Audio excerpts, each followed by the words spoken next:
Ever get the feeling like you're missing out on a key player?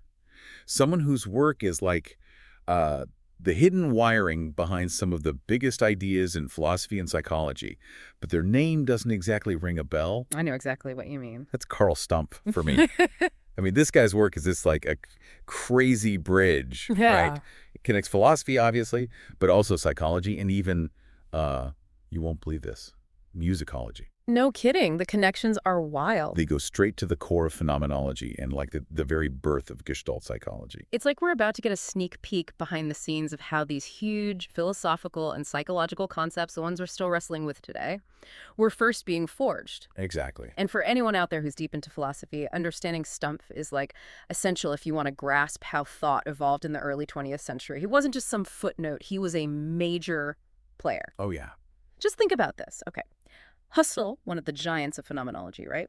He dedicated his groundbreaking work, Logical Investigations, to Stumpf. That wasn't just a friendly gesture, it was a sign of deep intellectual respect. He was acknowledging the impact Stumpf's philosophical thinking had on him. No doubt.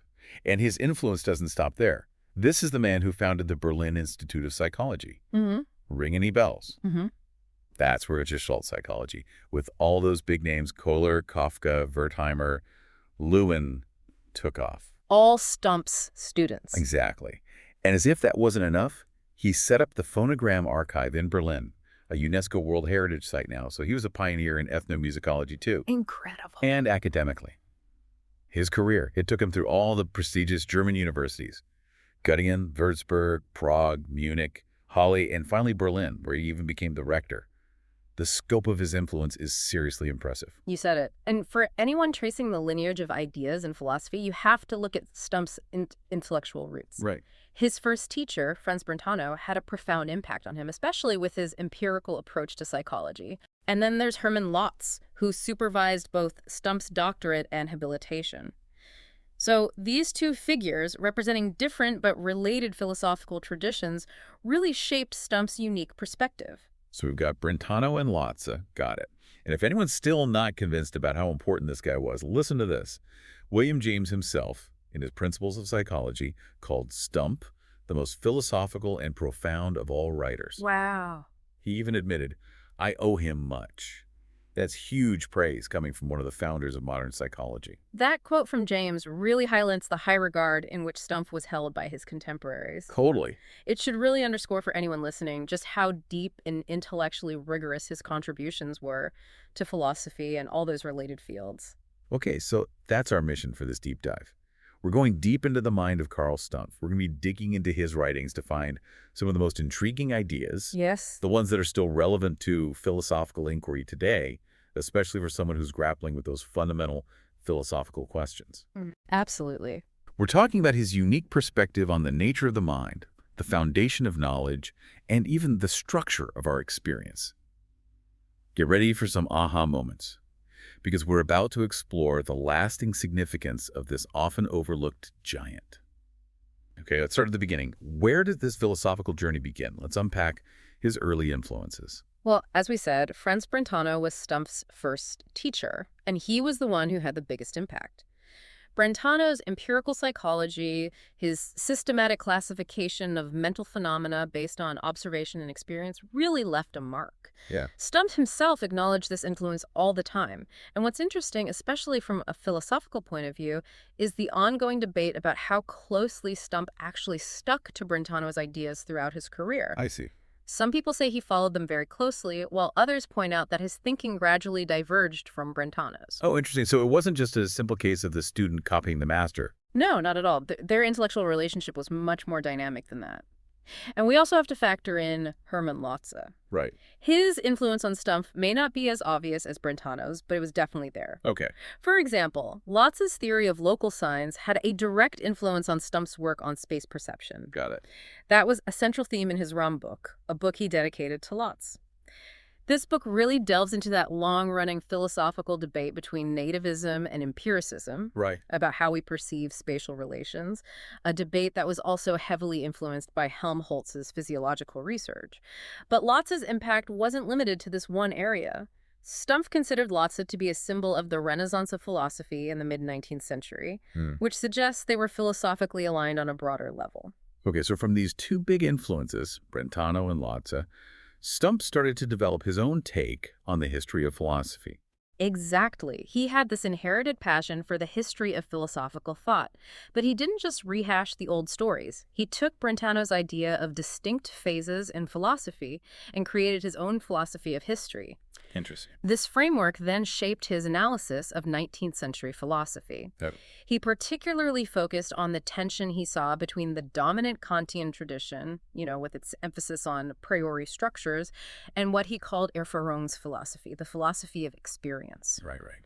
This philosophy of experience included thinkers like Fechner and especially Lotze, and their aim was to root philosophy more firmly in the emerging field of natural science, especially the new psychology. And this tension between the Kantian camp, the one that emphasizes these a priori structures, and the empirically grounded philosophy of experience, that became a driving force for Stumpf's own philosophical work, right? Absolutely. A core theme running through a lot of Stumpf's work is his critique of Kant's fundamental distinction between form and matter. He particularly questioned the idea of a priori forms of thought and sensibility. This critical stance is already evident in his Rombuch, where he grapples with the nativism-empiricism debate about space perception. Yeah. This is a debate that was massively shaped, as we said, by Helmholtz's physiological studies of sensory experience. So instead of those pre-existing mental categories that Kant proposed, what was Stumpf saying about how we actually perceive something like space? Stumpf was arguing for what he called moderate nativism. He said that space isn't some preformed structure in the mind. Right. Instead, it's a basic unitary sense. We experience it directly, immediately, and it's inseparable from sensory qualities like color and sound. Okay. He saw space and color, for example, as aspects of the same basic sensory content. You can only distinguish them through abstraction. I see. This led him to adopt the scholastic concept of abstractum fundamento in reality. That is, abstract concepts that are grounded in reality, in real, concrete sensory experience. Even our most basic perceptions, like that of space, are ultimately rooted in our sensory interactions with the world. So it's not like the concept of redness is just floating around out there on its own. Right. It's tied to our actual encounters with red things. Exactly. Okay, that gives us some important background for his broader philosophy of mind. And descriptive psychology was really central to his approach. So for someone coming at this from a philosophical angle, what exactly did that involve? Yes, descriptive psychology is a cornerstone of Stumpf's philosophical project. For Stumpf, like Brentano, it meant carefully analyzing and classifying mental states based on introspection. Right. He saw it as different from both experimental and physiological psychology. Those branches are all about explaining mental phenomena through the principles of natural science, biology, physiology, all that. Yeah. But descriptive psychology's main goal is to meticulously describe and analyze the phenomena themselves, the explanandum, before you even try to explain the causes. So it's about really understanding the what of our mental life before trying to figure out the why scientifically. Exactly. Stumpf insisted that mental phenomena are complete wholes, not just bits and pieces of sensory data. We experience them as unified, concrete experiences. He also made a distinction between first-order phenomena, which are the direct contents of our sensations, things like extension, intensity, and brightness, and second-order phenomena, such as memories or how we picture colors or sounds when we're not actually sensing them. Got it. Got it. And then he went on to analyze the structure of what he called psychical functions, right? Yes, he did. What were the key elements he found? Well, for Stumpf, psychical functions have this particular structure defined by their content and how they're directed towards an object. Okay. He used the term Gebild, which you could translate as product or formation to refer to this specific content. Okay. He also talked about the quality and matter of an act. So, take judgment as an example. Yeah. The quality could be affirmation or negation, like when we use is or is not. Yeah. The matter is that underlying complex of presentations. It's the subject and predicate considered on their own without the linking verb. Right. And the J-build in this case is what Stumpf sometimes called a state of affairs, which is like the objective counterpart of the thought. It's separate from the individual act of making that judgment. Think about the statement, the sky is blue. The state of affairs, the sky being blue, that's the J-build. So these ability concepts, states of affairs, values, Do they have this objective quality, even though they seem to depend on mental acts for their existence? That's a really subtle but important point to grasp. You're right, it's a very nuanced point, and it gets to the heart of the whole debate about objectivity versus subjectivity. For sure. Stumpf said these Jibild are objective in the sense that our mental acts are intentionally directed towards them. But he also said that their existence is logically dependent on the acts that produce them. Okay. They can't exist on their own, independent of those mental actions. I see. For example, a state of affairs like the cat is on the mat is the content of a judgment, and whether it holds true or not depends on that act of judgment. Right. The same goes for concepts formed through abstraction and values that come from emotions, desires, and acts of will. They were objective contents, but they arise from subjective actions.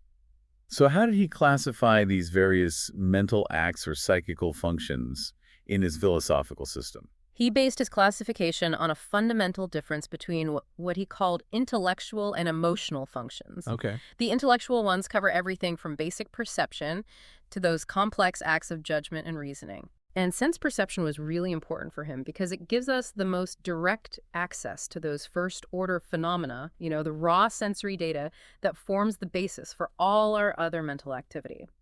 Between perception and judgment, he put other intellectual acts like presentation, abstraction, and synthesis. Then, separate from these, we have the emotional functions, including feelings, desires, and acts of will. What's important is that Stumpf saw a kind of hierarchy between these two groups of functions.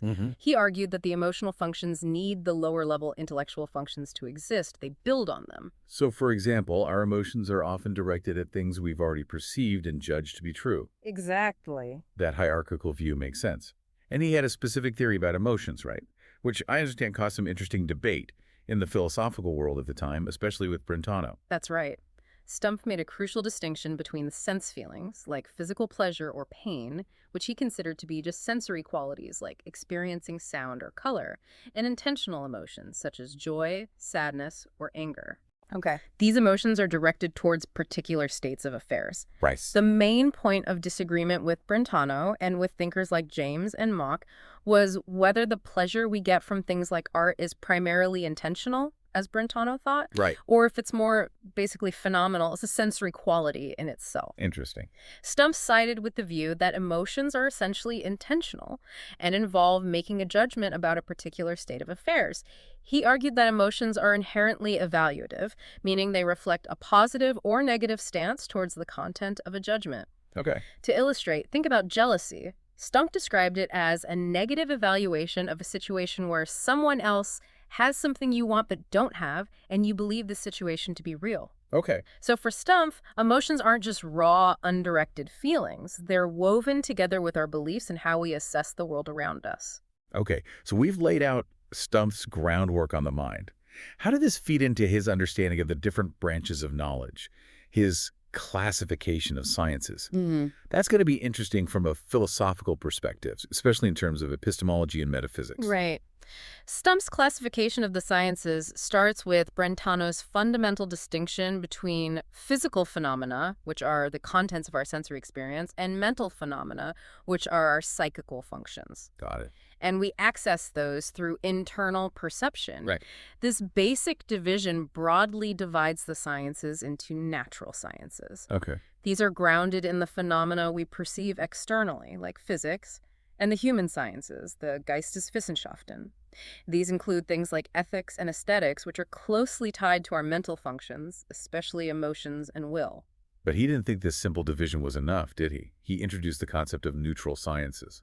What was the thinking behind that? Exactly. Stumpf identified 3 neutral sciences. Their purpose is to study the basic structure of the contents of both mental functions and sensory phenomena in a general, non-reductive way. Okay. These are phenomenology, which he defined narrowly as the study of phenomena and their inherent properties, ideology, the study of Jibild or formations, and the general theory of relations, which examines relations as a whole. It doesn't matter if they hold between physical or mental things. Got it. He considered these sciences neutral because they aren't specifically about either the natural or human sciences. Right. Instead, they give you the basic conceptual tools for all the other sciences, and actually for philosophy, too. They are basically propedeutic.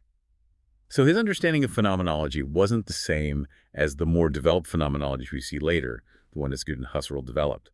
That's a crucial difference for anyone studying the history of phenomenology. You're absolutely right. That's a really important point. Okay. For Stumpf, phenomenology was purely about describing the phenomena themselves, sensory experiences, and their immediate properties. Right. It hadn't become that broader investigation of essences or transcendental consciousness that Husserl developed later. Okay. Then we have ideology, which focuses on the Gebild, the concepts, states of affairs, and values that are the objective correlates of our mental functions. Right. It's important to remember that while these Gebild do have an objective character, Stumpf always argued that their existence depends on the acts that produce them. Okay. They can't exist on their own. And finally, the general theory of relations looks at the structural laws that govern both objects and psychical functions. It explores fundamental relations like analogy, equality, fusion, part-whole relationships, and real dependency.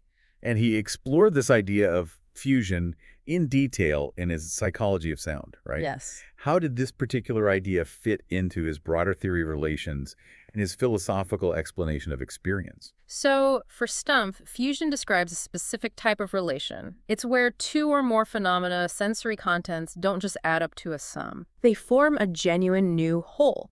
He used the example of a melody to explain this. He argued that while the individual qualities and intensities of the notes are still there, this particular relation of fusion creates a tighter, more unified whole. That's what we perceive as a gestalt, a form quality that we grasp right away, and it's more than just the sum of its parts. I see. This concept highlights Stumpf's idea that our experience is essentially structured by these relations, Okay. and they shape how we perceive and understand the world. So these neutral sciences set the stage. Where does philosophy fit into Stumpf's overall structure of knowledge? For Stumpf, philosophy is the ultimate science. Okay. It deals with the basic questions and issues that all the specific sciences share, both natural and human. Right. But these are questions that no single science can answer on its own. He defined philosophy as the science of the most general laws of the mental and of those of reality in general. Basically, it's a first philosophy. It investigates the most fundamental laws that connect and unify the realms of mind and nature. He also closely linked philosophy with metaphysics, or metapsychics, as he called it. He saw it as an inquiry based on experience, an inductive process, rather than a purely a priori or speculative one. So for Stumpf, metaphysics wasn't some abstract, detached theorizing. It was grounded in observation and part of the scientific exploration of the world. Exactly. Unlike some traditional approaches to metaphysics that start with basic principles, Right. Stumpf's method was firmly rooted in experience. Okay. He saw it as continuous with the empirical sciences. Uh-huh. It starts with carefully examining phenomena and works its way up inductively. He identified four main areas of metaphysics: transcendental philosophy, which focuses on justifying our knowledge of the external world; Okay. ontology, which is concerned with fundamental categories like thing and cause, and psychophysical relations, among other things; Right. theology, which investigates the evidence for a fundamental ground of the world; and cosmology, which addresses issues like the nature of infinity. And in ontology, what were some of his key contributions? The ones that would be especially interesting to a philosopher today. Exactly. Two things really stand out: his detailed analysis of fundamental categories and his theory of psychophysical relations in terms of categories like thing, cause, necessity, and truth. Okay. He said these core concepts come from both our internal and external perceptions. I see. His view on how we get the concept of necessity is particularly interesting for epistemology. He agreed with Hume and Mill that we don't directly see necessary connections in the outside world, but he argued that internal perception gives us instances of necessity. Okay. Things like the logical relationships in mathematical axioms, Right. or the necessary intermediate pitches in a musical interval. He was also a big advocate for an interactionist view of psychophysical relations. This directly challenges the idea of psychophysical parallelism that was popular at the time. He argued for a thorough interaction between mental and physical processes, and he saw this dualistic interaction as a form of true monism. Interesting. He even used Darwin's theory of evolution to support his interactionist view. Okay. He also criticized Mach's phenomenalism and neutral monism, arguing that they ultimately led to forms of idealism and solipsism. Right. And he proposed his own interpretation of Spinoza's parallelism. Okay. He saw it as a kind of act-content parallelism linked to Spinoza's pantheistic ideas. Okay, so that's incredibly complex and shows how deeply engaged he was with philosophy. Now let's move on to something really central to philosophy. Uh-huh. His work on the philosophy of mathematics and his theory of knowledge. He had very definite views on the nature of a priori knowledge, didn't he? He did. Stumpf's habilitation thesis was all about the fundamental nature and origins of mathematical principles. It tackled that age-old question of a priori knowledge. He outright rejected both John Stuart Mill's radical empiricism, which said that all knowledge ultimately comes from induction, and Immanuel Kant's transcendentalism, which posited synthetic a priori judgments as the basis for how we understand math and the natural world. So if he rejected those two big positions, what was his alternative explanation for mathematical knowledge? Stumpf believed that mathematical axioms are analytic a priori. He thought they are deduced from the concepts themselves, not from observations. Okay. He strongly criticized Kant's reliance on what he called mental machinery, a priori forms of sensibility and intuition, arguing that the very idea of synthetic a priori judgments was a contradiction. Got it. He really emphasized the logical difference between a concept and a proposition. He acknowledged that the origin of certain concepts, like number or spatial relations, might involve experience, but he insisted that the a priori status of logical mathematical propositions and axioms is a completely different matter. It's purely conceptual. Okay. He expanded these views later in his Erkennislehre, his theory of knowledge. Right. He continued to emphasize the distinction between where concepts come from psychologically and where knowledge comes from epistemologically. And he offered a critical analysis of Husserl's concepts of formal and regional ontologies. So how did he classify mathematics within his broader framework of the sciences, considering his views on its foundations? He categorized mathematics, including geometry and arithmetic, as an a priori science. Oh, okay. This is opposed to the a posteriori methods of the empirical sciences. He thought it was fundamental to all the other sciences, echoing Comte's hierarchical view of the sciences. Right. This classification was based on the unique a priori method of mathematical reasoning, a method that Stumpf didn't think could be reduced to simple empirical induction, like Mill had tried to do. And his theory of knowledge became a more central focus in his later work, didn't it? Especially the tricky issue of psychologism. For a philosopher wrestling with the foundations of logic and knowledge, what was Stumpf's position in this debate? Absolutely. The theory of knowledge became more and more important to Stumpf later in his career, especially when it came to justifying knowledge claims and the whole debate about psychologism. This is the idea that the principles of logic and mathematics are ultimately based on psychological laws. He argued for a position he called critical realism, Okay. which was against Kantian idealism. He believed that when we understand the external world, we're not directly grasping things in themselves. Right. Instead, it's more like a supposition based on concepts we get from experience. These concepts are useful because they help us calculate the course of events. I see. He consistently kept that crucial distinction between psychology, which studies where our concepts come from and how they develop, Yeah. and the theory of knowledge, which is about investigating and justifying necessary truths. Right. In the psychologism debate, he was trying to find a middle ground.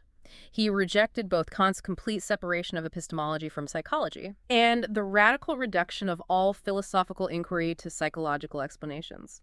He argued that while psychology gives us important insights into how we form beliefs and concepts, it can't ultimately undermine the fact that necessary truths can't be reduced to mere psychological facts. Got it. He directly criticized Mill's inductive account of logical and mathematical principles. It's interesting to note that there are some clear parallels between Stumpf's and Gottlob Frige's positions on the foundations of mathematics and the problems of psychologism. Okay. This convergence of thought might have come from their shared time studying under Lotze in Göttingen. It's fascinating to see how all these different threads in his work are so interconnected. He also had views on logic, language, and that important concept of states of affairs, even though he didn't publish a lot specifically on those topics. That's right. Stumpf's publications that focused solely on logic and language were limited, but these were clearly areas he was very interested in. Okay. He critically examined Anton Marty's work on the origins of language. He made significant contributions to phonology with his book Die Sprachlat, The Speech Sounds, Okay. and his ideas about logic were deeply connected to his broader theory of relations and his ideology. His work on the nature of states of affairs and part-whole relations, in particular, directly influenced how Husserl's logic and formal ontology developed. He also explored the relationship between logic and probability. Okay. He argued that probability calculations are fundamentally a priori. And what was his philosophical understanding of judgment and this concept of states of affairs within his system? So Stumpf, while acknowledging Brentano's important distinction between what a statement expresses and what it truly means, didn't fully agree with Brentano's thesis that all categorical statements can be boiled down to existential ones. Got it. He understood the meaning of a sentence as the content of the underlying mental act of judgment, Okay. which is distinct from the logical quality affirmation or negation and the matter the subject and predicate considered separately from the linking verb. Right. A complete judgment has content, and what Stumpf called a state of affairs, which is similar to a proposition. He defined truth as the agreement between the quality of a judgment and its objective content. Okay. And this agreement is ultimately grounded in the evidence we get from internal perception. In his ideology, he developed a theory of states of affairs. Okay. He saw them as objective, necessary correlates of acts of judgment, Gebild. This concept is comparable to Meinong's objective or Husserl's objectivity. He emphasized that they logically depend on the act of judgment, but maintained that they have an objective status, pushing back against any form of psychologism. Yeah. These states of affairs, just like all Gebild, are governed by general, necessary laws or axioms. They're both formal and material, what Husserl would later call regional ontologies. This includes the axioms of consequence in logic. These establish the necessary inferential relationships between premises and conclusions. It's amazing how many different intellectual areas Stumpf worked in. It is. We've only touched on them briefly, but he also made significant contributions to ethics, musicology, aesthetics, and even empirical psychology. He did. It's pretty remarkable. Yes. In ethics, he opposed both ethical formalism and moral skepticism. He argued for an ethical framework based on an objective theory of values that are rooted in the content of our will and voluntary actions. Okay. This directly connects moral action to judgments and the self-evidence of basic values. His contributions to musicology were huge and really influential. Yeah. They covered acoustics, the new field of ethnomusicology, which included his important work with Bela Bartok, Wow. and the history of music, especially his book The Origins of Music and his idea of fusion applied to musical experience. In aesthetics, he investigated the nature of aesthetic enjoyment. He emphasized that it has a dual origin. Okay. It's rooted in both the formal relationships within a work of art and the inherent properties of the object or state of affairs that's being depicted. I see. This influenced important figures like Robert Musil. And in empirical psychology, apart from his foundational psychology of sound, he did influential research into things like the case of Clever Hans the horse, Right. and he played a crucial role in setting up the Anthropoid Research Station in Tenerife. Wow, what a range. Yeah. So, considering all these incredibly diverse and impactful contributions, what's Stumpf's lasting legacy for philosophy and related fields? Yeah. He didn't really try to create a rigid school of thought in the traditional sense, but he clearly had a big impact on some major thinkers. That's a crucial point. Stumpf himself said he didn't want to create a rigid school of followers. He actively encouraged independent critical thought among his students. And his students. I know. What a remarkable group they were. Right. He directly shaped the birth and early development of both phenomenology and Gestalt psychology. Wow. This is through the work of giants like Edmund Husserl, Wolfgang Kohler, Kurt Kafka, Max Wertheimer, and Kurt Lewin. It's pretty incredible. It is. So, thinking about the current state of philosophy, where could Stumpf's ideas offer valuable insights or challenge what we think we know today? Well, his focus on detailed descriptive analysis of experience is really relevant, I think. In a world where philosophy is increasingly dominated by abstract theories and computer models of the mind, his commitment to carefully describing the basic building blocks of our experience, what it actually feels like to perceive to feel, to think, could offer some crucial perspectives. Yeah. Especially in debates happening right now in philosophy of mind and cognitive science, especially regarding consciousness and qualia.